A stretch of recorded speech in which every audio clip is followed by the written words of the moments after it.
예, 시간을 조금 역순으로 가겠습니다. 가장 먼저 일어났던 일이 아니라 가장 최근에 이뤄졌던 사건부터 짚겠습니다. 자, 조금 전에 민주당에서 이재명 대표의 체포 동의안 처리를 당론이 아닌 자율투표에 맡기기로 결정을 했습니다.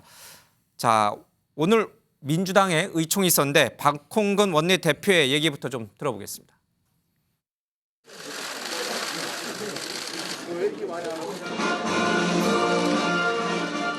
정부의 특단의 대책, 정권의 비상. 이재명 당대표에 대한 검찰의 구속영장 청구와 정부의 체포동의안 제출이 매우 부당하다는 점을 의원들의 총의로 분명히 확인했습니다. 따라서 이 대표의 체포동의안 처리와 관련된 당론 채택 여부는 논의조차 할 필요가 없는 사안이라고 판단했습니다.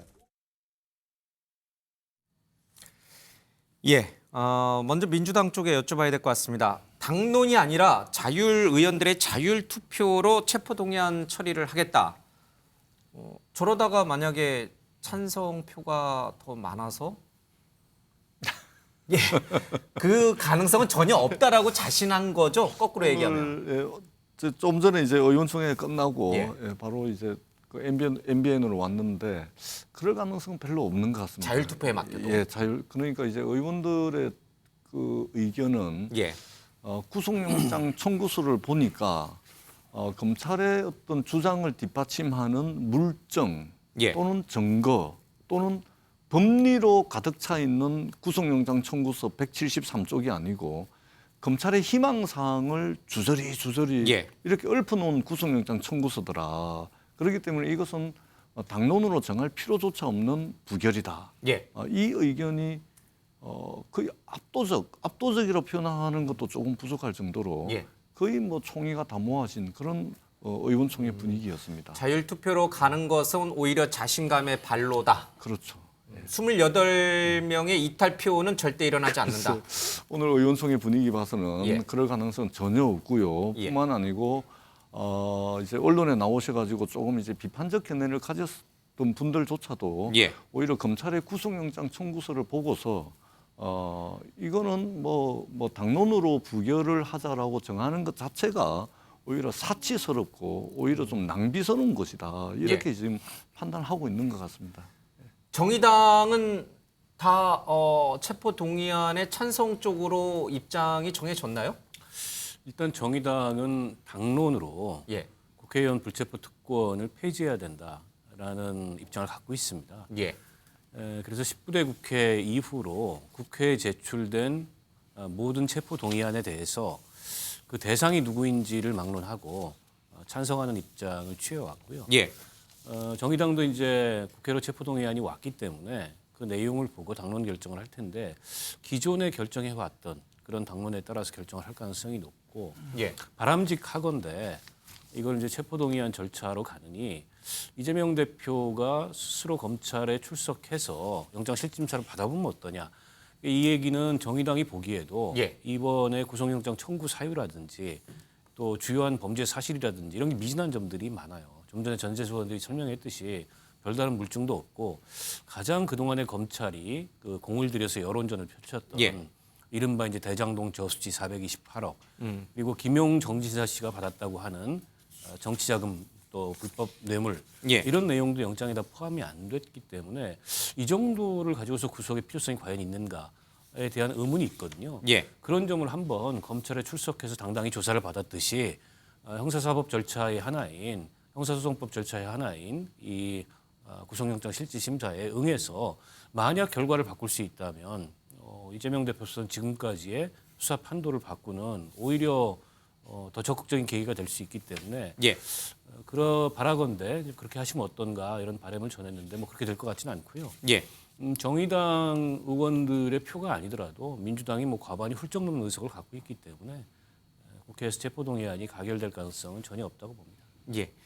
혹시 국민의힘 쪽에서는 민주당 내 또는 정의당 또 다른 쪽에서 이탈표가 좀 나올 수 있다라고 보세요? 정의당이야 뭐 지금 방금 말씀하신 것처럼 불체포 특권을 내려놔야 된다는 쪽으로 이미 기존부터 당론이 정해져 있는데 과연 이제 키를 쥐고 있는 건 민주당 의원들 사이에서 28명의 이탈표가 나오느냐의 관점이잖아요.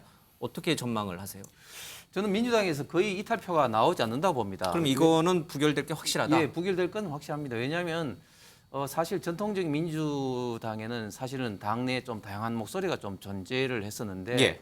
어느 순간 민주당에는 다양한 목소리가 좀 사라지고 조금밖에 의원 같은 분들도 팬덤 정치 이런 데 좀 압박을 받고 특히 또 내년도 총선을 앞두고 이제 공천 이런 어떤 압박 때문에 과거에 어떤 민주당 같은 어떤 역동성, 다양성이 사실 좀 사라지는 것 같은 그런 예. 걸 좀 많이 느끼고 특히 이재명 대표 본인은 굉장히 신경을 많이 쓰시는 것 같아요. 이번 의총도 그렇고 예. 또 더민초 다양한 어떤 모임에 또 참석하시고 사실 오늘 그 노란 봉투법 통과한 것도 어쨌든 그 정의당을 좀 구애하기 위한 어떤 그런 어떤 조치로 좀 보여지는 거죠. 예.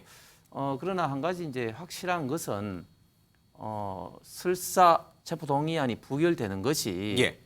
과연 민주당에게 좋은 것이냐.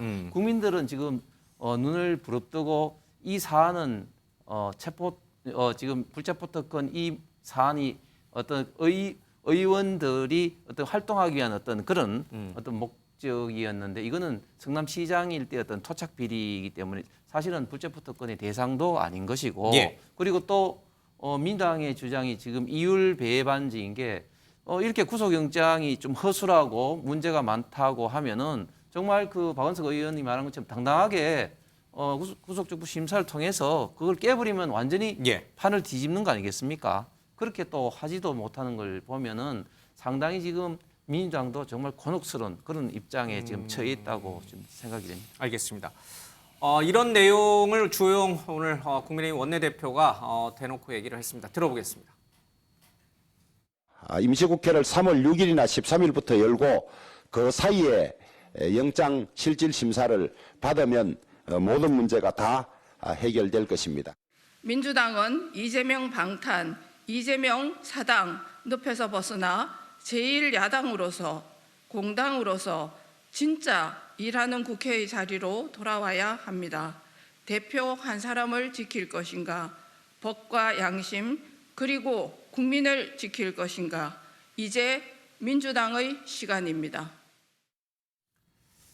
예, 이렇게 여당은 민주당 의원들이 조금 생각을 하고 이재명 대표 체포 동의안에 대해서 찬성적으로 돌아주길 희망하는 것 같습니다. 그러나 홍 의원님 말씀하신 것처럼 그 가능성은 거의 없다. 이거는 부결될 게 거의 확실하다. 그런데 왜 국민의힘에서는 뭐 본회의 표결이 이제 27일 되겠죠? 예. 27일 국회 본회의에 총동원령을 내렸어요. 국민의힘 네, 의원들에게. 네. 국민의힘 어차피 민주당이 키를 쥐고 있는데 왜 네. 국민의힘 의원들을 전부 총동원령 반드시 그날 출석해라라고 왜 얘기를 한 겁니까? 사실 저희 그 당 소속 의원이 이제 115명인데요. 예. 사실은 저희 당 소속 의원들 전대하더라도 사실은 이제 뭐 영향을 줄수 없잖아요. 영향이 없지만 그러나 여기에 대한 어떤 그 의지를 보여줘야 되기 때문에 예. 지금 이런 어떤 중요한 사항에 본회의 투표에 불참한다는 것은 이 통과 여부를 떠나서 국민들로부터 어떤 많은 좀 비난을 받을 어떤 그런 소지가 굉장히 많이 있습니다. 예. 그렇기 때문에 지도부에서는 반드시 좀 참석하라고 독려하고 있는 상황입니다. 참석하지 않으면 사유서도 내라. 그렇습니다. 사유서까지 낼 정도입니까? 그렇습니다. 결과는 뻔하지만. 그렇습니다. 그렇게 이제 국민들이 이렇게 그 관심이 집중되고 있는 상황에 대해서 예. 의원 한두 명이 이제 빠지는 것이 국민의힘 전체의 어떤 이미지하고도 관련이 예. 돼 있기 때문에 그렇습니다. 그러면 그날 관전 포인트는 두 가지겠네요. 민주당 의원 쪽에서 이탈표가 나오느냐 안 나오냐. 국민의힘에서 115명 가운데 불참하는 사람이 나오느냐 안 나오냐. 그것도 하나의 관전 포인트가 될 수 있겠군요. 또 관전 포인트 하나는 한동훈 법무부 장관이 어떻게 이제 설명을 하느냐. 그게 저는 굉장히 좀 이재명 대표에 대한 예. 체포 동의안의 정당성을 어떻게 설명하느냐. 그래서 이번에도 뭐 부스럭 이런 걸 할 거냐. 예. 뭐 그런 게 저는 오히려 더 관전 포인트라고 보여집니다. 그 얘기를 지금 하려고 그랬습니다. 최 변호사님, 네. 한동훈 장관이 지난번 노웅래 의원 때처럼 부스럭거린다, 결정적인 증거가 있다, 범죄 피의자를 옹호하지 마라 이런 식의 체포동의안 설명을 하는 것이 과연 도움이 될 것인가? 이재명 대표 체포동의안 처리에 아니면은 오히려 역효과를 가져올 것인가?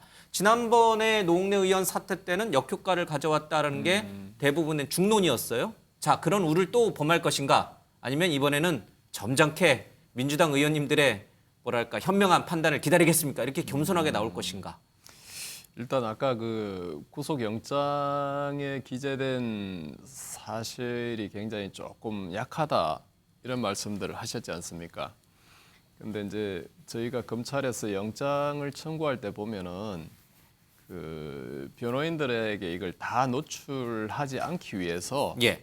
영장에서는 증거들이나 이 표현들을 되게 좀 압축하고 축소하는 경향이 있습니다. 예. 그리고 수사 기록에 수사 보고서를 이렇게 써서 나중에 영장 심사를 할 때 그걸 보여주는 그런 경향이 굉장히 많습니다. 큰 사건에 있어서. 그래서 저는 아마 구속 영장과 관련된 그런 부분이 있지 않을까 하는 걸 먼저 좀 말씀을 드리고요. 예. 그다음에 한동훈 장관 제 생각에는 한동훈 장관 스타일이라면 있는 증거를 조금이라도 노출을 시키고 싶어 하실 것 같아요. 왜요? 지금 두 분께서 말씀하시는 것처럼 아무것도 없는 거 가지고 법무부하고 검찰이 이거를 영장을 치는 일을 한다? 그럼 되게 허접하게 보이잖아요. 본회의장에서 한동훈 그래도- 장관의 설명이 빈약하면은 허접하게 보인다. 예. 체포동의안을 제출한 것 자체가. 네. 그래도 뭔가 그래도 법률가로서 어떤 예. 할 말은 전 하지 않을까. 그 결과를 떠나서 그리고 지금 대부분 다 부결된다라고 지금 생각하는 마당에 예. 그걸 뭐 대강 설명을 해서 부결되느니 차라리 좀 더 정확하게 설명하고 부결되는 게 한 장관 입장에서는 더 정당성을 인정받는 거 아닐까요? 오히려 독이 될지언정 네. 어차피 어차피 부결되는 표결에서 거 부결된다면 더 적나라하게 이재명 대표의 혐의를 더 적나라하게 네. 공개할 것이다. 그래서 갈등 상황에 있는 약간 이래 볼까 저래 볼까 지금 비공개 투표니까 갈등 상황에 있는 민주당 의원표 한 표라도 더 가결로 끌고 오면 한 장관 입장에서 성공한 거죠. 확실하게 이재명 대표가 범법 범죄 혐의가 있네라고 민주당 의원을 좀 더 설득할 수 있다. 그래야만. 네. 예, 진짜 그런지는 잘 모르겠습니다만 노웅래 의원 때 한동훈 장관이 어떤 식으로 혐의 사실을 공개했는지 다시 한번 상기시켜드리겠습니다. 보시죠. 구체적인 청탁을 주고받은 뒤 돈을 받으면서 저번에 주셨는데 뭘 또 주냐? 저번에 그거 제가 잘 쓰고 있는데 라고 말하는 노웅래 의원의 목소리, 돈 봉투 부스럭거리는 소리까지도 그대로 녹음되어 있습니다. 전 의원님은 이 얘기 들었을 때 한동훈 장관의 이 적나라한 노웅래 의원이 갖고 있는 혐의 내용을 적나라하게 말하는 것을 딱 들었을 때 어떤 느낌 드셨어요? 화가 나네. 장관이 저렇게 얘기하는 것에 화가 나네. 이런 느낌입니까? 아니면은 노웅래 의원이 정말 돈 받은 거 아니야? 이런 느낌입니까?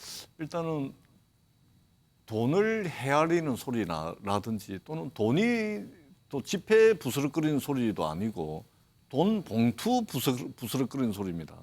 그러니까 돈 봉투 부스럭거리는 소리는 어떤 소리지? 이 생각이 제일 먼저 들었습니다. 황당하다. 예, 굉장히 황당한 거죠. 예를 들면 법무부 장관의 자격으로 국회 본회의에 출석을 해서 말하자면 국회의원의 그 체포영장 발부를 위해서 이제 제안 설명을 하는 거거든요. 이것은 뭐냐면 한동훈이라는 개인 자격이 아니고 법무부라고 하는 기관, 법인격이 와서 제안 설명을 하는 겁니다. 그렇기 때문에 역대 모든 법무부 장관이 국회에 출석을 해서 이런 제안 설명을 할 때는 그야말로 굉장히 드라이하게 예. 절제된 표현과 내용으로 짧게 하고 다 들어갔습니다.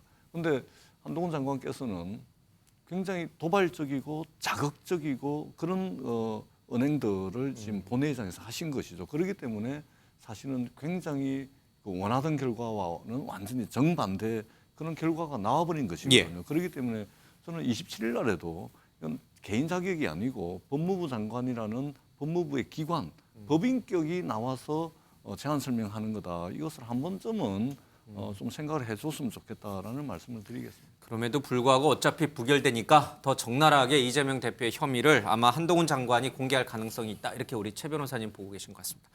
이재명 대표는 자율 투표 결정이 났지만 의원들에게 좀 강국하게 이 체포동의안을 부결시켜달라고 호소하는 모양새를 좀 취하고 있습니다. 박성중 대변인이 대신해서 전한 이재명 대표가 민주당 의원 전원에게 보낸 메시지를 잠깐 들어보겠습니다. 저의 부족으로 대선을 패배해서 지금 우리 사회의 정치, 경제 모든 분야가 퇴행하고 있는 것을 우리가 볼 수 있다. 의원님들도 많이 힘들고 피곤할 수 있을 것이다. 이것은 이재명 당대표의 대선 패배의 업보다 당대표로서 의원님들에게 마음의 빚을 갖고 있다라는 말씀으로 오늘. 예, 이재명 대표는 의원들에게 마음의 빚이 있다라는 얘기를 좀 했습니다. 마음의 빚. 과거 문재인 대통령이 조국 전 장관에게 썼던 말이기도 합니다. 자신의 체포동의안 처리를 앞두고 민주당 의원 전원에게 함께 걸어주는 의원님들 덕분에 여기까지 왔다. 큰 분란과 갈등 없이 단결하는 모습을 보일 수 있었다. 이제 이렇게 고마움을 표했습니다. 이 얘기는 27일 표결에서도 단합해달라 이런 간접적인 메시지로 좀 해석이 되죠? 그럼요. 예. 일단은 그 본인의 문제 아니겠습니까? 본인의 문제로 이제 말하자면 국회 표결이 이루어진단 말입니다. 그러면은 뭐 의원들에게 이제 최선을 다하는 것은 인지상정 아니겠습니까? 예. 그런 차원으로 좀 봐주시면 될 것 같고 뭐 주어진 여건에서 최선을 다하는 그런 모습을 보여주는 것으로 예. 그렇게 판단이 됩니다. 자, 그러나 당내에는 다양한 의견들이 있습니다. 실제 표결에서 단합된 모습을 보일지 아니면은 양심 투표에 따라서 체포동의안에 찬성하는 이탈표가 나올지는 아직은 알 수가 없습니다. 당내 의견을 모아봤습니다. 당이 끌어들일 수밖에 없는 거잖아요. 뭐 연관성이 없게 할 수는 없겠죠. 그러면 이제 저 같은 경우는 지난 당원 80조를 네. 1항을 근거로 해서 기소가 되면 예. 물러나야 되지 않냐라는 얘기를 하는 거고. 제1야당 대표에 대한 구속영장 청구서가 이렇게 허무맹랑하고 대하소설과 같은 것은 제 경험상 처음입니다. 이 구속영장 청구서는 법적인 요건에 따라 범죄의 소명, 도주 우려 및 증거인멸의 염려라는 요건을 갖추지 못했습니다. 우리는 이 영장 청구서의 적법성과 타당성을 단호히 배격하고 체포동의안 역시 부결되어야 할 것임을 천명합니다. 예, 그러나 김혜영 전 민주당 의원 같은 경우는 이재명 없이도 민주당은 말살되지 않는다. 이런 글을 올리기도 했죠. 그리고 지금 이 당원 게시판에서 이 비판, 성토의 대상이 되고 있는 박지원 전 비대위원장도 이재명 체포동의안이 가결되어야 한다. 국민 앞에 결단을 내리는 민주당 의원들의 모습이 필요하다. 이런 얘기를 좀 했습니다. 물론 이제 개딸들에게 굉장히 이제 비판을 받고는 있긴 합니다만, 자, 이런 가능성에다가 최근에 이 여론조사도 큰 변수가 될 듯합니다. 지금 민주당과 국민의힘 당 지지율 격차가 크게 벌어졌습니다. 45%대 39.9%로 당 지지율이 크게 벌어졌는데, 자, 이렇게 역전된 상황, 또 이 격차가 다시 더 벌어지는 상황, 지금 그래프 쭉 나옵니다만은 이런 상황에서 이재명 체포 동의안이 부결이 될 경우 민주당에 몰아닥칠 역풍은 정말 의원들이 생각 안 하고 있을까? 생각을 왜 안 하겠습니까? 어쨌든 방탄 프레임에 자칫하면 갇힐 수 있고 예. 국회의 체포동의안이 즉 검찰의 구속영장 청구가 이번 한 번만으로 끝날 것 같으면 지금 당장 여론이 안 좋더라도 민주당이 잘 버틸 수 있을 텐데 지금 검찰의 전략은 혐의를 이리저리 쪼개가지고 예. 구속영장을 계속 청구할 것 같거든요. 그 얘기는 국회로 이제 체포동의안이 계속 온다는 건데 이번은 어쨌든 당이 단일 대우를 유지해서 이걸 부결시키겠지만 이후에 검찰이 칼날을 더 세워가지고 국회에 체포동의안을 보냈을 때 예. 정치적 부담은 훨씬 커진다고 볼 수 있거든요. 그래서 앞서 민주당의 이제 소수 의견을 말하는 분들도 이제 이후에 벌어질 일들까지 염두에 두고 이제 그런 목소리를 낸 것 같은데, 근데 문제는 아직 그런 의견이 이제 소수라는 거죠. 예. 최근에 이제 민주당 지지율이 조금 이제 떨어지는 추세도 이재명 대표의 사법 리스크라는 악재하고 떼놓고 생각할 수는 없을 것 같아요. 물론 국민의힘이 뭘 잘해서 지지율이 오르는 게 아니고 지금 전당대회를 하고 있다 보니까 여론조사가 많이 돌아요. 컨벤션 효과 때문에 컨벤션 국민의 지지율이 효과도 오를 수도 있고 있다. 상대적으로 보수 지지층이 좀 과다 포집되는 경향이 있습니다. 최근 여론조사에 이제 그런 효과여서 저게 뭐 큰 의미를 갖지는 않는데 어쨌든 민주당은 지금보다 앞으로가 더 큰일 아니겠는가. 이번에 부결을 시키더라도 그게 여러 가지로 좀 복잡하게 민주당 의원들 만들 것 같아요. 그러니까요. 전당대회 여당은 전당대회라고 하는 호재가 있고 반면에 야당은 이재명 대표의 표결이라고 하는 악재가 있어요. 만약에 이렇게 체포동의안이 민주당 의원들 전원이 단합해서 부결시킬 경우에 뭐 당은 좋아할 수 있고 이재명 대표는 좋아할 수 있겠습니다만은 저 지지율 격차는 더 벌어질 가능성이 있는 거 아닌가요? 어떻게 전망을 하세요? 저희 지금 당이 지금 컨벤션 효과도 있지만 또 이제 지금 당 대표 선거 과정에서의 예. 또 약간 불협화음 이런 것 때문에 사실은 예. 또 좀 막연히 이제 컨벤션 효과로 이렇게 지지율이 올라간다 이렇게는 좀 말씀 이제 드릴 수는 없을 예. 것 같고요. 한 가지 분명한 거는 이재명 대표의 건이 계속해서 민주당의 큰 어떤 지금 발목을 잡는 거는 예. 분명한 것 같고 앞으로 하반기로 갈수록 이런 문제는 더 커질 것 같습니다. 지금 현재 그 여론조사 기간에 따라서 뭐 한 5%에서 예. 많이 나는데 한 15% 정도까지 나는데 이 하반기쯤 되면 특히 이제 민주당에 이제 뭐 호남은 관계가 없겠지만 수도권 의원들 중심으로 이런 어떤 이재명 대표의 사법 리스크에 대해서 본격적으로 이제 문제 제기를 할 거고 예. 그렇게 되면 이제는 좀 민주당 내에서도 다른 목소리들이 이제 아마 굉장히 많이 나올 것으로 예상됩니다. 이재명 대표의 체포동의안이 부결이 되고 이재명 대표가 대표직을 유지하면서 재판에 출두하는 기소 이후에 그런 모습들이 내년 총선까지 가면은 국민의힘은 총선에서 압승을 거둘 수 있을 거라고 보세요?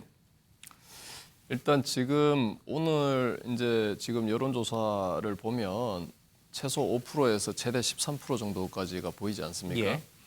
저게 결국 콘크리트 지지층 30% 빼고 나면 한 40% 정도가 남는데 그 40%의 지금 중도 입장에 있는 분들이 국민분들은 어떻게 됐든 지금 이재명 전 지금 대표의 그 상황에 대해서 부정적으로 바라보고 있다는 그런 반정이거든요.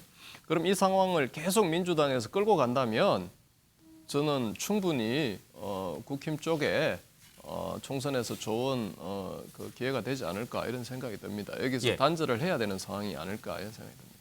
자, 들으셨죠? 이 정도 되면 민주당으로서는 이재명 대표 체포동의안을 부결시킨다고 해서 좋아할 일이 전혀 아니라는 뜻으로 읽힙니다. 이재명 대표의 체포동의안이 국회에서 부결이 되고 민주당 의원들의 단합된 모습이 확인된 이후에 이재명 대표가 결단을 내려서 불체포 특권을 내려놓고 대표직도 내려놓고 당당하게 영장실질심사 임하고 갈 가능성은 있습니까? 이번에 부결이 되고 난 뒤에 부결하고 난 다음에 그 다음이 돼봐야 알겠죠. 거기까지는 아직 전혀 얘기가 안 나오는군요. 고민할 그 이야기가 나오거나 그런 상황은 아니고 또 그 부결이 되고 난 뒤에 또 국면이 어떤 국면이 펼쳐질지 저희들이 쉽게 예단하기가 쉽지가 않습니다. 더더구나 왜 그러냐면 지금 민주당이나 이재명 대표 같은 경우는 사실은 칼날을 잡고 있는 형국이죠. 칼 자루를 쥐고 있는 것은 윤석열 대통령과 검찰입니다. 그렇기 때문에 칼 자루가 아니고 칼날을 잡고 있는 입장이기 때문에 예단하기는 쉽지가 않습니다. 다만 최근에 여론조사가 보여주듯이 민주당이 힘들고 어려운 상황인 것만은 분명합니다. 그런데 이것이 뭐 내년 총선까지 끝까지 가리라는 보장은 없습니다.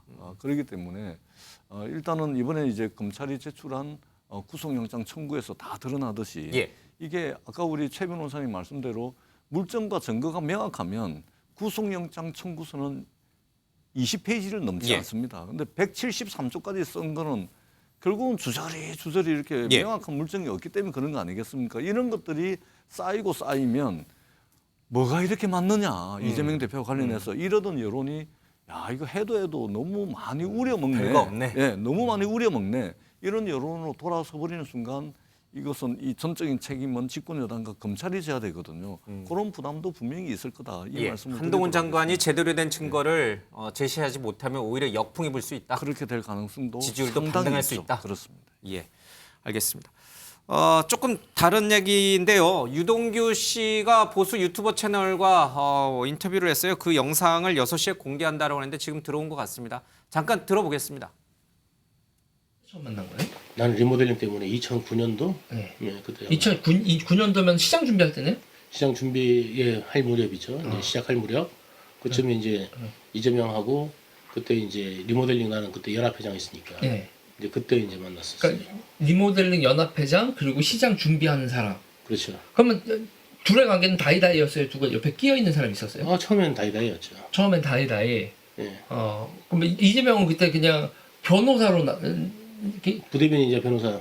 민주당 민주당 부대변인이자 대변 이게 리모델링 사업하고는 어떤 아무 관계도 없는? 전혀 관계 없죠. 전혀 관계도 없는데 그러니까 지역에 이슈가 있다. 한 가지만 얘기 드리면 자 이제 이재명이 이제 뭐냐면 지난번에 이제 그 국회의원 선거 나가가지고 대패를 했어요.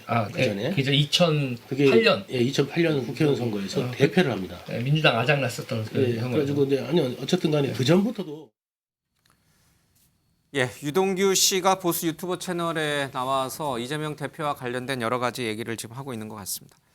근데 이게 뭐 이분이 늘 하던 얘기여서 뭐 이분이 지금 말하는 것이 다 사실이다 이렇게 또 우리 시청자분들께서 오해하시면 또 안 됩니다. 이 부분은 지금 검찰이 또 구속영장도 청구했으니까 법정에서 가려져야 될 사안인 것 같습니다. 유동규 씨 말이 맞는지 이재명 대표 말이 맞는지는 지금으로서는 예단해서는 안 될 것 같습니다. 그렇죠. 뭐다 사실이라고 추정하기 어렵고요. 예. 그리고 유튜브 방송에서 나와서 할 만한 얘기라면 아마 검찰에 다 진술을 했을 겁니다. 했겠죠. 그리고 검찰에서 한 그런 진술이 언론을 통해서 대부분 흘러나왔고 특별히 새로운 내용은 없을 것 같고 다만 유동규 씨는 이미 지난번에 이제 석방이 돼서 진술을 바꾸기 시작할 때부터 침묵을 하지 않겠다 이렇게 결심을 한 것 같아요. 어떤 면에서는 뭐 이재명 대표에게 배신감을 느꼈다. 예전에는 형제인 줄 알았는데 정진상이나 김영이나 아니더라. 이런 본인의 감정을 많이 표출했거든요. 저는 그 연장선에 있다고 보고 저게 수사나 재판에 특별히 의미 있는 그런 내용은 안 될 것 같습니다. 알겠습니다. 자, 이재명 대표 체포 동의안과 관련해서 한 가지 더 짚어야 될 것은 윤석열 대통령의 재가입니다. 윤석열 대통령이 오늘 이재명 대표의 체포 동의안을 법무부로부터 보고를 받은 뒤에 재가를 했습니다. 이 재가 절차가 있어야지만 이제 법무부가 국회로 보내게 되죠. 그래서 국회에서 표결이 이루어지는데 야당 일각에서 민주당 일각에서는 이재명 대표에 대한 체포 동의안을 대통령이 재가하지 말아줄 것을 기대하는 또는 재가하지 말아야 한다라고 하는 그런 여론도 일부 있었던 것 같습니다. 일말의 기대를 갖고 있었던 전혀 건가요? 없었습니다. 전혀 없었어요. 전혀 없었죠. 예. 지금 이루어지고 김유정 전 의원이 여기 나와서 그 얘기를 하시더라고요. 에이. 대통령이 재가 안 했으면 좋겠다. 이제 이 얘기를 하시더라고요. 전혀 단 0.0001%도 기대하기 어렵죠. 그 얘기는 왜요? 대통령이 이재명 대표 수사에 배후에 있다라고 하는 유시민 전 이사장, 노무현 재단 이사장의 말과 궤를 같이 하는 발언인가요? 충분히 가능한 이야기죠. 왜 그러냐면 대통령께서 대통령 선거 때 같이 경쟁했던 사람인데 그 수사하지 말아라. 이랬는데 검찰이 지금 이렇게 하겠습니까? 검사 여러 수십 명 동원해가지고 여러 수백 군데를 압수수색을 하겠습니까? 결국 이야기는 뭐냐면 결국 묵인 내지 방조 내지 또는 지시를 했다라고 볼 수가 있는 것이죠. 그렇지 않고서 지금 이게 되겠습니까? 묵인 방조 지시 어느 쪽입니까? 그러니까 뭐든 간에 물증과 증거를 우리가 들이대면서 대통령이 이렇게 했을 거다라고 주장을 할 수는 없지만 적어도 지금 이루어지고 있는 검찰의 수사 양태를 볼 때 국정 최고 책임자인 대통령의 의사와 반하는 반대되는 정반대되는 수사를 검찰이 할 수가 있겠습니까? 알겠습니다. 더더구나 지금의 이 검찰은 말하자면 검찰총장이 부임하기도 전에 한동훈 장관이 인사를 다 해놓은 그야말로 윤석열 대통령표 검찰 인사를 통해 가지고 진행되고 있는 수사 아니겠습니까? 그러니까 이제 그렇게밖에 볼 수가 없는 것이죠. 알겠습니다. 묵인 또는 방조 아니면 지시. 그러니까 지시냐 아니면 방조냐, 묵인이냐. 그러니까 유시민 전 이사장은 시켰다고 하니까 지시예요. 우리 전재수 의원님은 그러니까 이게 뭐라고 애매합니까? 특정을 할 수는 없지만 적어도 대통령의 어떤 말하자면 묵인하에 진행이 되고 있는 수사라고 봐야 되겠죠. 알겠습니다. 그러지 않고서야 이렇게 막대한 수사 총량으로 보더라도 어마어마한 것이고 수사 인력과 수사 규모로 보더라도 어마어마한 것이거든요. 예. 국정 최고 책임자의 어떤 그런 거 없이 이 수사가 가능하지 않죠. 뭐 말하지 않아도 눈빛만 봐도 검찰은 윤 국민들이, 대통령의 뜻을 읽고 수사에 들어간 대다수 것이다. 국민들이 그렇게 보고 있지 않습니까? 최 변호사님도 검찰에 계셨잖아요. 정말 이 수사는 윤석열 대통령의 지시 또는 묵인하에 검찰이 자신 있게 방대한 검사들을 투입해서 일으킨 수사라고 보십니까? 그러니까 이제 어떤 수사를 계속 자꾸 정치적으로 보면 뭐 모든 이제 이런 생각들이 다 말들이 다 나올 수 있거든요. 예. 근데 예를 들면 제가 옛날에 중앙지검 형사 5부장으로 있을 때 폭스바겐 수사를 했었습니다. 그때 우리 물론 중앙검사장께 이제 폭스바겐 수사 내용을 보고를 했고 검사장께서는 또 일주일에 한 번씩 또 검찰총장께 이제 사건 쭉 중요 사건들 보고를 드리고 이러는데 한 번은 총장께서 야 도대체 난 이 수사 내용이 뭔지 모르겠다. 중앙부장 한번 올라와서 보고 한번 해봐. 그래서 제가 한 20쪽짜리 보고서를 들고 중앙검사장하고 같이 총장께 보고를 한 적이 있거든요. 그때 총장이 지금 윤석열 대통령 아니죠. 예. 그럴 때 총장께서 이거 사건이 이게 참 심각하고 되는 사건이네. 야 한번 해봐. 이렇게 말씀을 하셔서 수사를 또 열심히 해서 결과를 낸 적이 있거든요. 그러니까 결국은 아마 이게 그냥 정치적으로 이게 대통령이 야 이거 하지 마 해 이렇게 할 수 있는 사건은 아니에요. 분명히 지난 문재인 정부 때 수사가 시작됐는데 수사가 제대로 안 됐기 때문에 그걸 지금 수사를 하다 보니 문제가 있고 문제가 있다 보니까 수사 인력은 필요하고 그러니까 투입을 해야 되고 그 결과들이 결국은 총장한테 보고가 됐을 거고 그렇게 봐야지 이걸 대통령이 뭐 하라 마라 이렇게 할 그건 아니라고 봅니다. 저는. 예. 자, 이렇게 이제 이재명 대표의 체포 동의안 문제는 국회로 넘어갔습니다. 특히 이제 민주당 쪽으로 공이 완전히 넘어갔다고 해도 틀린 말은 아닌 것 같습니다. 민주당 의원들이 어떻게 표결을 할 것인지 그리고 그 이후에 민심은 또 그 표결 결과에 대해서 어떻게 요동칠지 전국이 좀 상당히 혼란스러워질 것 같기도 합니다. 자, 다음 국민의힘 토론회 소식으로 가보겠습니다.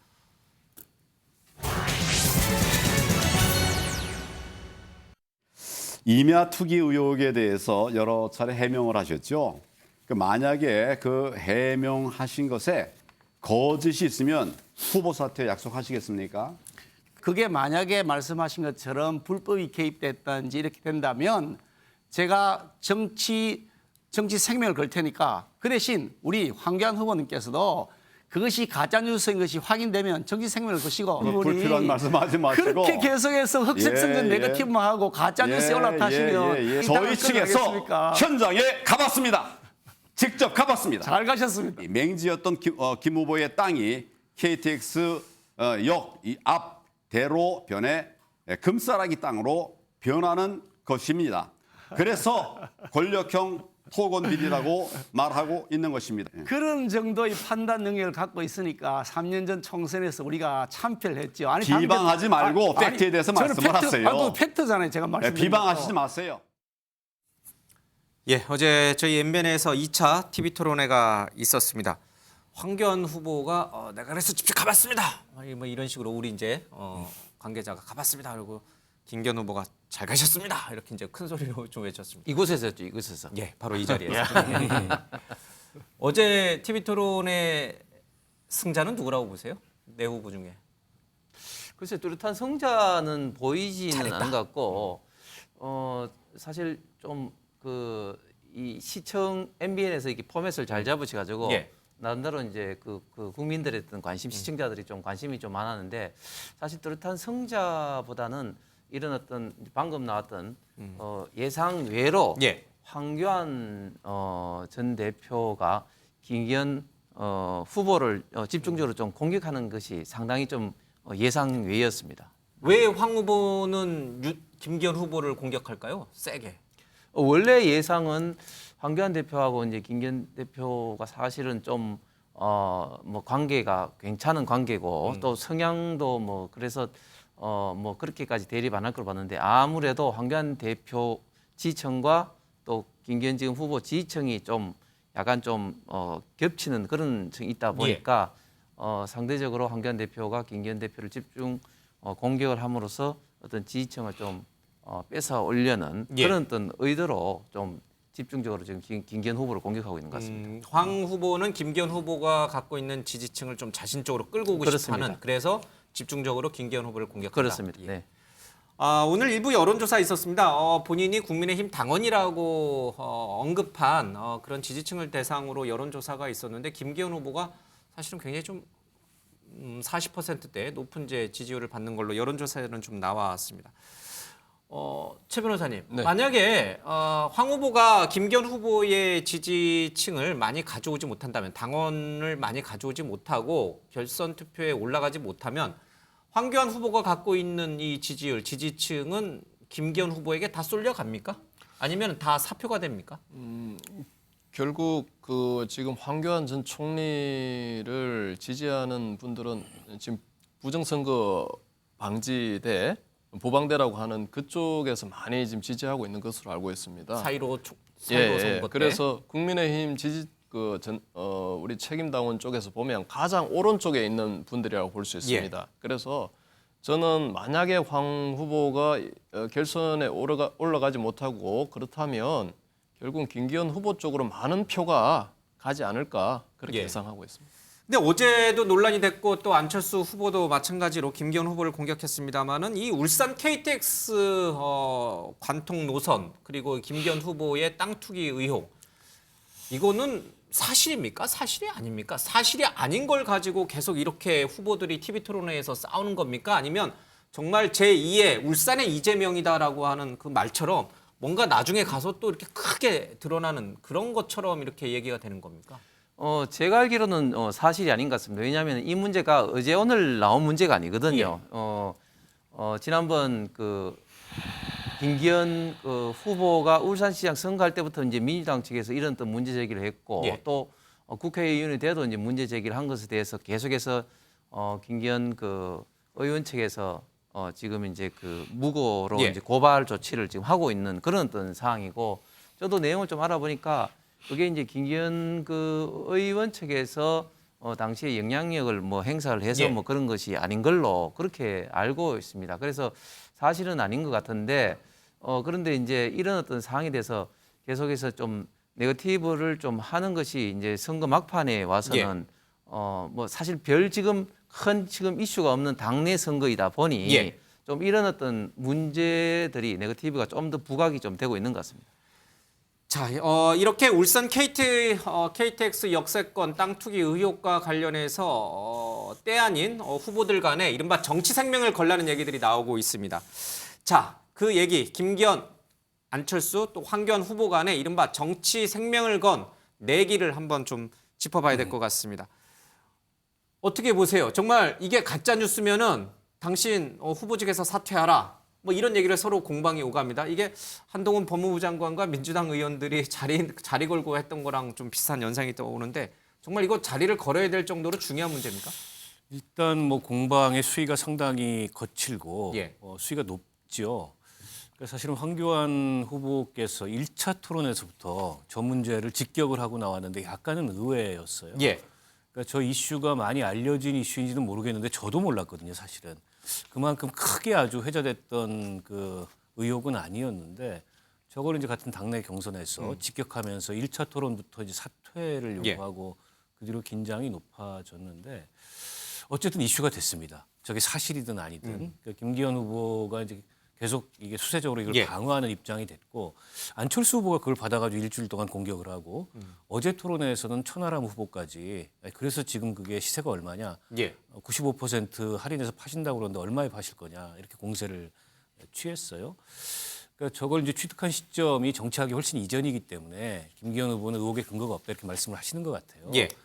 근데 이제 그 도로 계획이 변경된 거는 또 그 뒤의 일이에요. 때문에 개연성이 전혀 없다고 보기가 어렵고, 당시의 취득 원가와 지금의 이제 공시가와 지금의 시세, 이런 것들을 아예 톡 털어놓고 얘기를 해서 1,800배 이 시세 차익을 누리고 있다라는 의혹은 허무맹랑하다, 이렇게 이제 분명하게 반격을 해야 되는데 또 그 말씀은 잘 안 하세요. 그러다 보니까 이게 계속 여지를 남기게 되고 계속 공격의 빌미가 되는 것 같은데, 이게 잔매의 장사 없다고요. 네거티브라는 게 원래 성격이 그렇습니다. 처음에는 아무것도가 아닌 것 같은데 해명이 잘 안 되고 누적이 되면 가랑비에 옷 젖듯이 효과가 나타나는 거거든요. 저는 지금 약간 그런 단계가 아닌가 싶습니다. 사실 이 KTX 울산 KTX 의혹 투기 의혹은 황교안 후보가 먼저 김기현 후보 쪽을 공격하면서 등장을 했거든요. 근데 뒤늦게 안철수 후보가 여기에 편승한 형국이었습니다. 안철수 후보가 뒤늦게 뛰어들어서 같이 황교안 후보와 함께 김기현 후보를 공격하는 이 전략은 어느 정도 효과가 있었습니까? 오히려 역효과가 있었습니까? 아니면 정말 네거티브 공격의 효과를 안철수 후보가 톡톡히 누리고 있습니까? 역효과까지는 아닌데 안철수 후보의 득점은 안 되는 것 같아요. 재미는 못 봤다? 네, 황교안 후보의 득점이 되고 두 차례 토론의 씬스틸러로 예. 황교안 후보가 이렇게 주목받는 데는 도움이 됐는데 안철수 후보는 최근 들어서 대통령실에서 이제 한 방 맞은 다음에 예. 아무 말도 안 하면 아무 일도 안 일어난다. 그걸 받아들이고 나니까 포지션과 메시지를 잃었습니다. 그럼 지지층이 흩어지거든요. 예. 선명한 비유는 천하람 후보한테, 대세론을 쫓는 표는 김기현 후보한테. 안철수 후보로서는 위기라고 볼 수밖에 없을 것 같아요. 예, 재미를 보지 못했다. 황교안 후보를 쫓아서 김기현 후보를 KTX 문제와 관련해서 투기 의혹과 관련해서 한 것은 재미를 보지 못했다.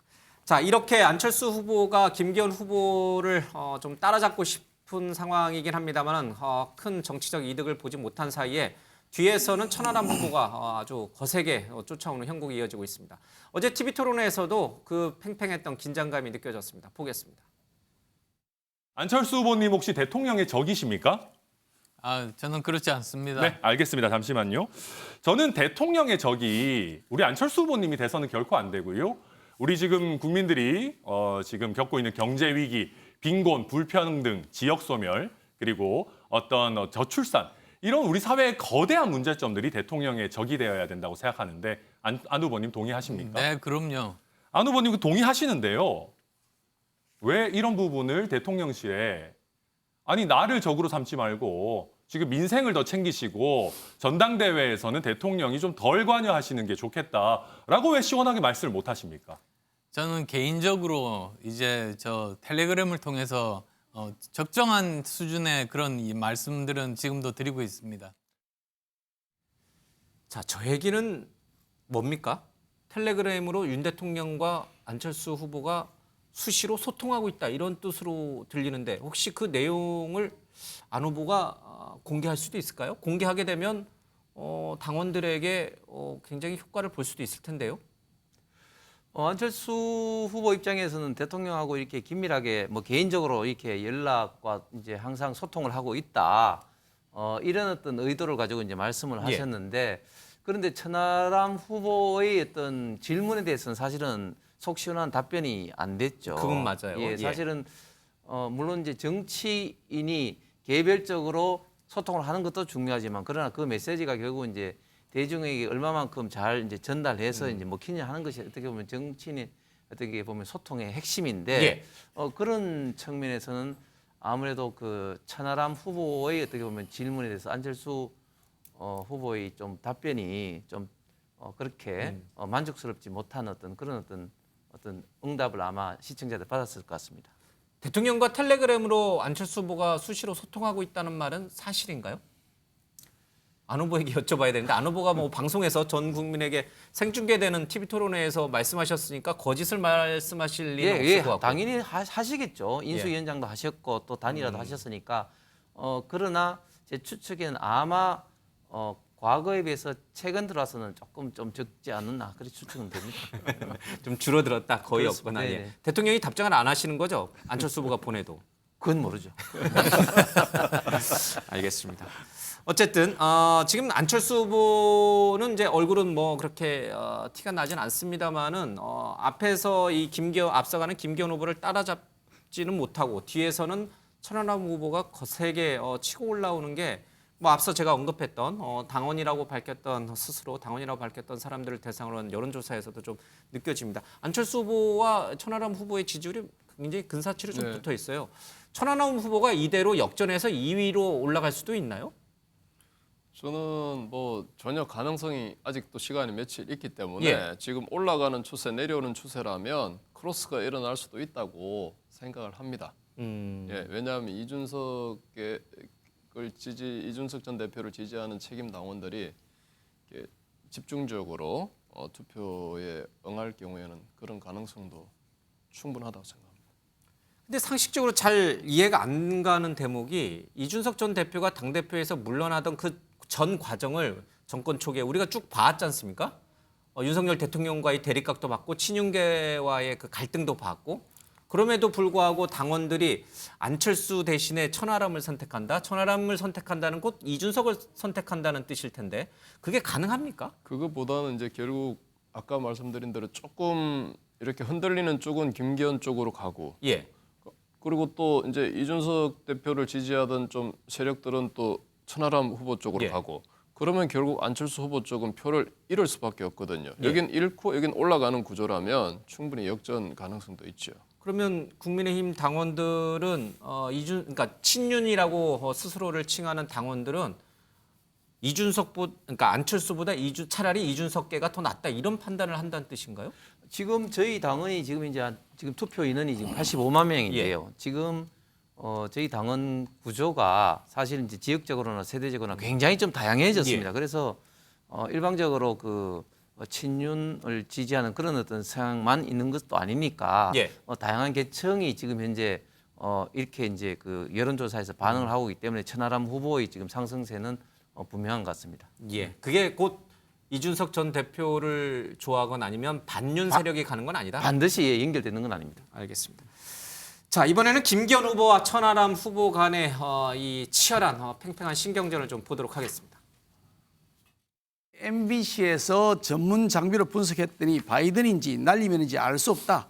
그렇게 밝혔고 천하람 후보만 바이든으로 계속 들었다고 하니까 제가 아무리 들어봐도 알 수가 없는 상황이었습니다. 본인의 이름을 알리는데 너무 급급한 것이 아닌가. 사실 팩트 확인에 충실하지 않고 있는 것이 아닌가 하는 생각이 드는데 저는 여전히 바이든이 맞다라고 생각하고요.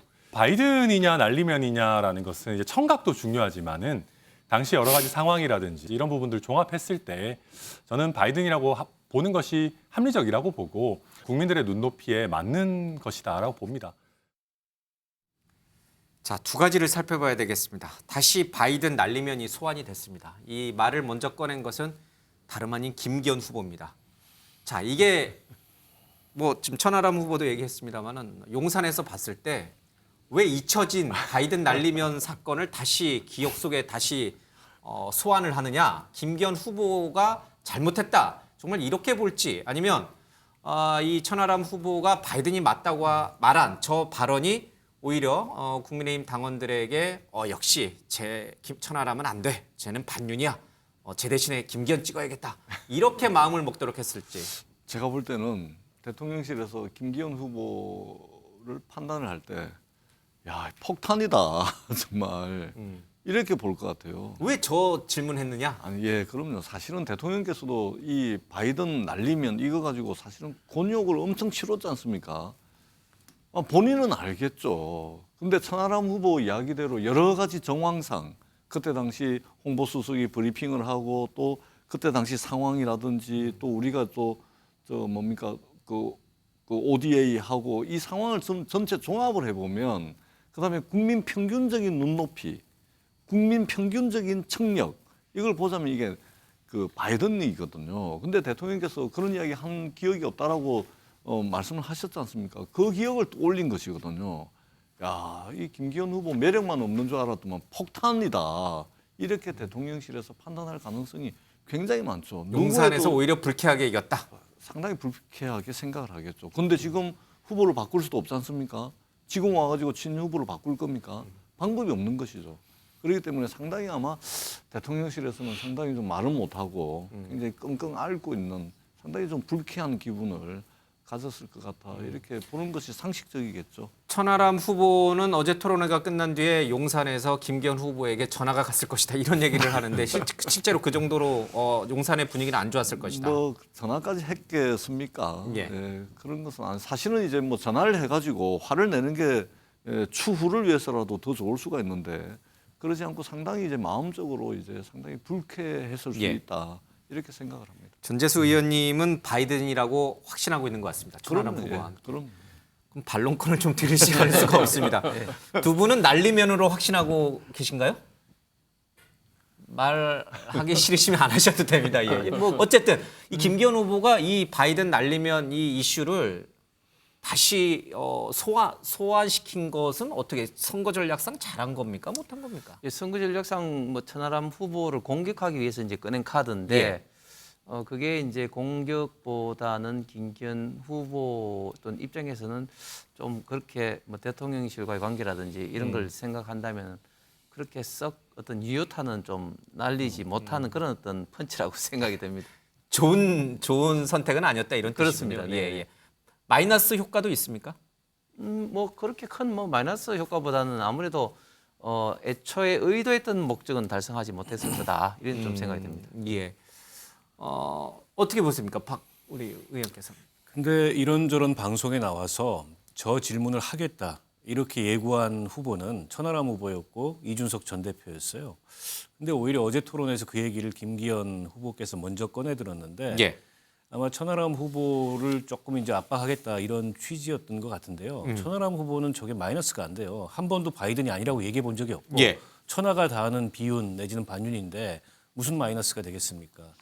근데 오히려 어떻게 보면은 저 자리에서도 역공을 당했고 지난번에 이제 탄핵 발언을 꺼냈잖아요. 어느 강연에선가 안철수 후보가 되면 대통령이 탄핵될 수 있다 이런 취지의 얘기를 해서 그때도 어떻게 탄핵이라는 얘기를 꺼낼 수가 있냐. 보수 진영의 거의 금기어 같은 얘기를.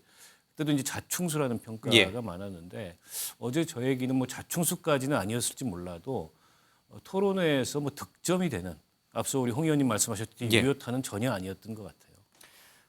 그나저나 안철수 후보는 이 바이든이냐 날리면이냐에 대해서 답변을 한 적이 있던가요?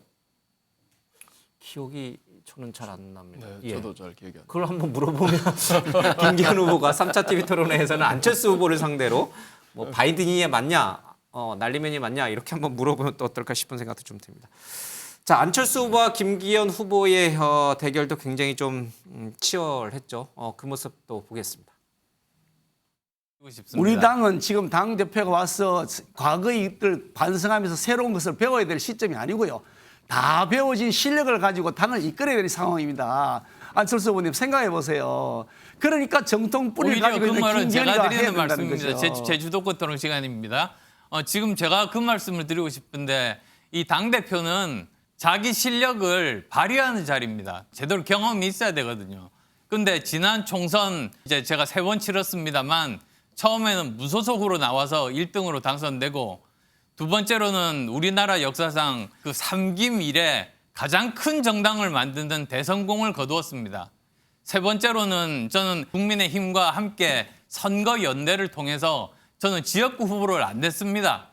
제 이름 하나만으로 3명의 국회의원들을 비례대표로 당선시킨 그런 전례들이 다 있습니다. 예, 당대표가 되면 공천을 어떻게 할 것인가 이 문제와 관련해서도 이 두 후보가 아주 치열하게 신경전을 벌였습니다. 그런데 여기에 느닷없이 너가 왜 거기서 나와라는 말처럼 가산말처럼 정청래 민주당 의원이 소환이 됐습니다. 이게 좀 희한한 얘기가 됐습니다. 왜 안철수 후보가 자신이 당대표가 되면은 내년 총선에서 정청래 후보를 떨어뜨리기 위해서 자객 공천을 하겠다 이런 얘기를 했는데 왜 느닷없이 정청래 최고위원을 민주당의 의원을 소환을 했을까요? 저거는 또 어떤 선거 전략상 저 얘기가 나왔을까? 그것도 참 궁금해집니다. 어떻게 왜 분석합니까? 왜 정청래 의원을 느닷없이 데리고 나왔을까요?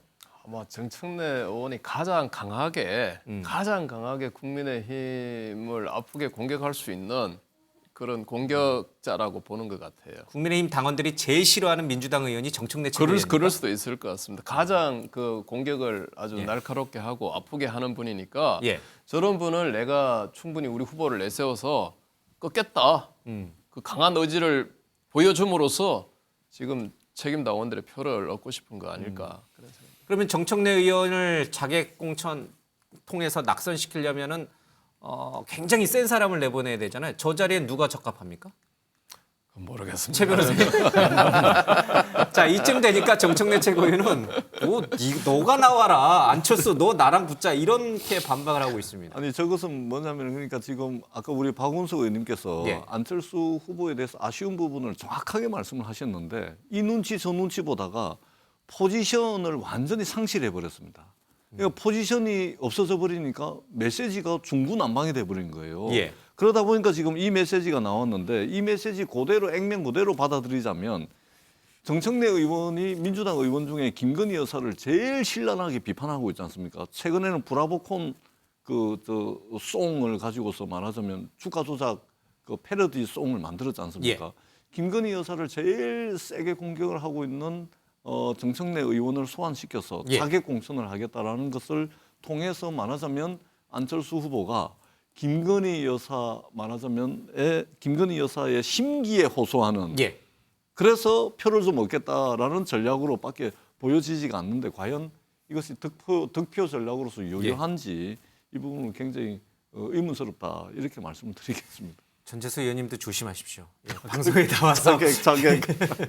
안철수 근데 대표가 되면 자객을 혹시 보내는 전 거- 의원님 지역구에 자객 공천할 수 있습니다. 저는 지역구 자체가 자객입니다. 예, 힘들고 어려운 지역이라 그렇는데 가장 확실한 것은 자객을 보내는 것보다 예. 본인이 가는 게 제일 확실하죠. 두 분이 붙으면 어떻게 될 것 같습니까?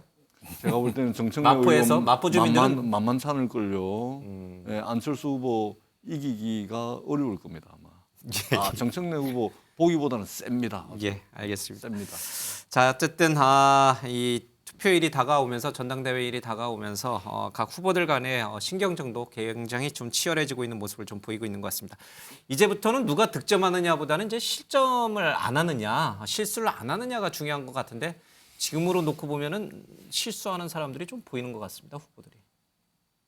네, 그렇습니다. 아무래도 뭐 TV 토론이라든지 예. 또 여러 가지 어떤 정책적으로 보면은 뭐 이게 지금 사실 후보들이 지금 보면 정신이 없는 타이밍이거든요. 사실은 뭐 말 한마디 한마디를 사실은 심각하게 고민을 하고 하기보다는 좀 워낙 바쁘고 하기 좀 적극적으로 하는 게 많고 해서 뭐 자칫하면 그런 어떤 말 실수 이런 것들이 나오기 쉬운 어떤 그런 상황이죠. 예, 알겠습니다.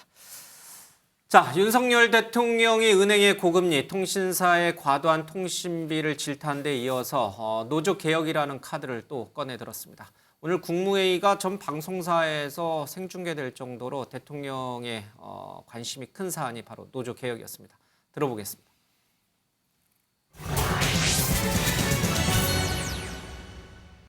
아직도 건설 현장에서는 강성 기득권 노조가 금품 요구, 채용 강요, 공사 방해와 같은 불법 행위를 공공연하게 자행하고 있습니다. 폭력과 불법을 보고서도 이를 방치한다면 국가라고 할 수 없습니다. 불법 행위를 집중 점검 단속하고 불법 행위가 드러나는 경우에는 법에 따라 엄정하게 조치해야 합니다.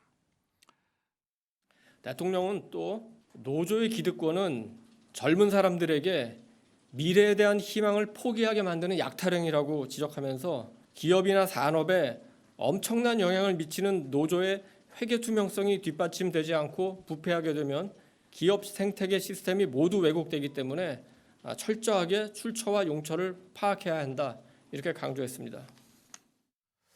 홍 의원님, 네. 은행의 고금리, 통신사들의 과도한 통신비 부담, 그리고 노조의 회계 불투명성, 또 건설 노조의 온갖 불법 행위, 다 중요한 사안이고 다 개선이 필요한 개혁해야 될 대상인 것은 맞습니다. 그렇습니다. 네. 그러나 대통령이 이번 주에 지난주부터 연이어서 이런 서민 민생 정책 아이템을 강도 높게 비판하는 것은 일련의 흐름이 있는 것 같습니다. 왜 그런 겁니까? 지지율 때문이 그런 겁니까? 아니면은 정말 해야 될 일, 대통령으로서 해야 될 일을 해야 되기 때문에 일 꺼내든 이슈입니까? 대통령은 지금 이제 스타일상 그 본인도 계속 언급하셨습니다만은 지지율에 1위 1비하는 스타일은 아닌 거고요. 근데 지지율이 오르긴 올랐지 않습니까? 40%. 어쨌든 그런 어떤 의도를 가지고 한 것은 아니고 예.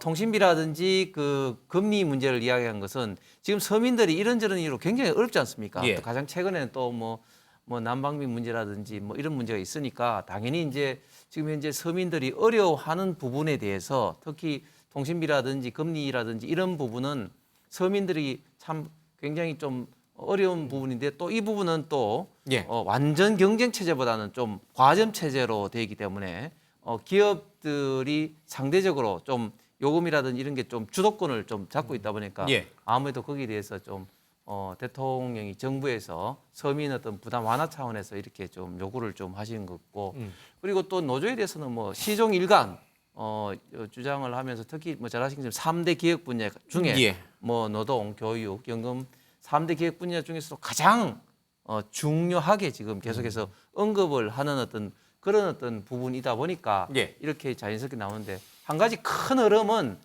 대통령과 윤석열 정부는 자유시장 경제 체제를 지향하지만 그 밑바탕은 또한 강력한 법치주의의 기반을 공정과 법치주의.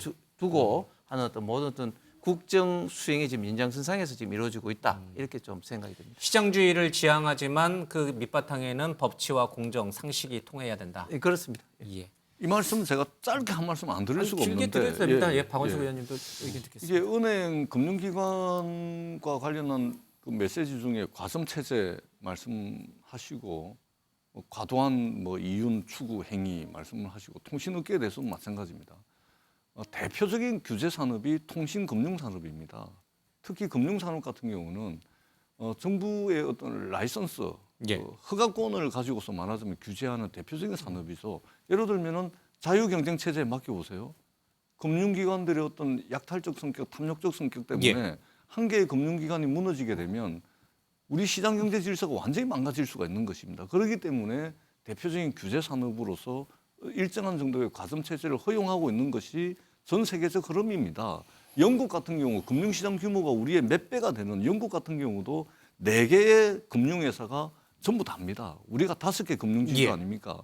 그러니까 기본적으로 시장 경제 질서에 대한 굉장히 이해가 굉장히 떨어지는 상황에서 어떤 이런 말씀이 나오니까 저희들 듣는 입장에서는 굉장히 의아스럽다. 차라리 이 코로나 전국에서 이자 장사를 많이 해서 돈을 벌었으면 그다음에 사람이 죽어나가는 전쟁 때문에 돈을 많이 번 정유회사 같은 경우 유럽에서는 지금 횡재세를 법인세 말고 횡재세를 별도로 세금을 걷어가지고 힘들고 어려운 사람들과 공유하고 나누고 하고 있지 않습니까?